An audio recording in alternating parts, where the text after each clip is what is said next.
আসসালামু আলাইকুম। সুপ্রিয় ষষ্ঠ শ্রেণীর শিক্ষার্থী বন্ধুরা, তোমরা সবাই কেমন আছো? সবাইকে জানাই আন্তরিক শুভেচ্ছা ও অভিনন্দন। আমি তোমাদের 2025 সালে ষষ্ঠ শ্রেণীর গণিত বইয়ের অনুশীলনী 1.3-এর 2 নং সমাধান করে দেব। এখানে বলা আছে ভাগ প্রক্রিয়ায় গসাগু নির্ণয় করো। বন্ধুরা, ভাগ প্রক্রিয়ায় কিভাবে গসাগু নির্ণয় করতে হয় তোমরা কিন্তু আগে কোনো সময়ই করো নাই। ষষ্ঠ শ্রেণীতে এসেই কিন্তু ভাগ প্রক্রিয়াটা শুরু। সুতরাং তোমরা আশা করি ভিডিওটা খুব ভালোভাবে দেখবে, প্রথম থেকে শেষ পর্যন্ত দেখো, অবশ্যই কিছু না কিছু উপকৃত হবে। চলো বন্ধুরা শুরু করি। 2 নংয়ে 2টি অঙ্ক আছে, আমি ধারাবাহিকভাবে 2টি অঙ্কই সমাধান করে দেব। এখানে বলা আছে 105 এবং 165-কে ভাগ প্রক্রিয়ায় গসাগু নির্ণয় করো। সুতরাং আমরা ভাগ করি। দেখো বন্ধুরা, এখানে ছোট সংখ্যা হচ্ছে 105, বড় সংখ্যা হচ্ছে 165। 105 দ্বারা 165-কে ভাগ করব।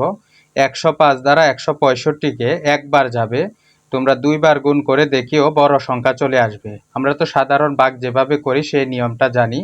এখানে শুধু ভাগ প্রক্রিয়ায় গসাগু নির্ণয় করব। 105 দ্বারা 165-কে একবার দিলে 105 একে 105। 5 থেকে 5 চলে গেলে 0। তোমরা সবাই জানো বিয়োগের সময়, ভাগের সময় বিয়োগ করতে হয়। 5 থেকে 5 চলে গেলে 0। 6 নামিয়ে নিব 60। এখানে ভাজক ছিল 105, এটা এখানে নিয়ে আসব, এদিক দিয়ে একটা ব্র্যাকেট দিব। এবার ভাগ শেষ হচ্ছে 60। 60 দ্বারা আমরা 105-কে ভাগ করব। 105 একবার যাবে, 60 একে 60, 5 0 5। এখানে মনে মনে এখান থেকে 1 এনে ধরবা 10। 10 থেকে 6 চলে গেলে 4, 45।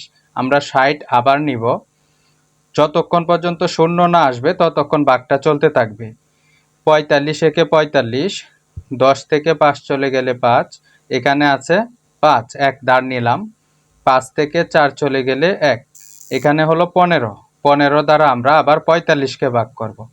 তো 15 দ্বারা 45-কে ভাগ করলে 3 15 45। দেখো বন্ধুরা 0 চলে আসছে, সুতরাং আমাদের কাজ শেষ। এখানে তোমাদের হাতের ডান দিকে যে অংশটা থাকবে এটাই হচ্ছে উত্তর, অর্থাৎ এটাই গসাগু। সুতরাং আমরা লিখব নির্ণয়ে ভাগ প্রক্রিয়ায় গসাগু সমান 15। আশা করি বুঝতে পারছো। চলো এবার 2 নংটা শুরু করি।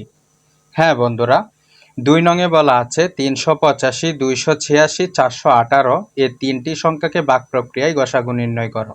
এখানে সবচেয়ে ছোট সংখ্যা হচ্ছে 286। আমরা 286 দ্বারা 385-কে ভাগ করব।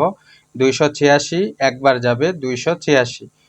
15 থেকে 6 চলে গেলে 9, এখানে থাকে 7। 7 থেকে এখানে 1 নিব। 17। 17 থেকে 8 চলে গেলে 9, এখানে 2 থাকে, 2 2 মিলে গেলে 0, এখানে আর কিছু বসবে না, 99।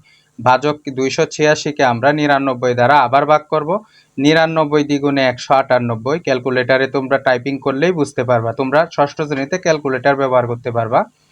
এখানে আছে 6, এখান থেকে 1 নিব। 16। 16 থেকে 8 চলে গেলে 8, এখানে আছে 7, এখান থেকে 1 নিলে হবে 17। 17 থেকে 9 চলে গেলে 88। 88-কে আবার আমরা 99-কে ভাগ করব। তো 99-কে ভাগ করতে হলে 88 একে 88। 9 থেকে 8 চলে গেলে 1, এখানে 9 থেকে 8 চলে গেলে 1।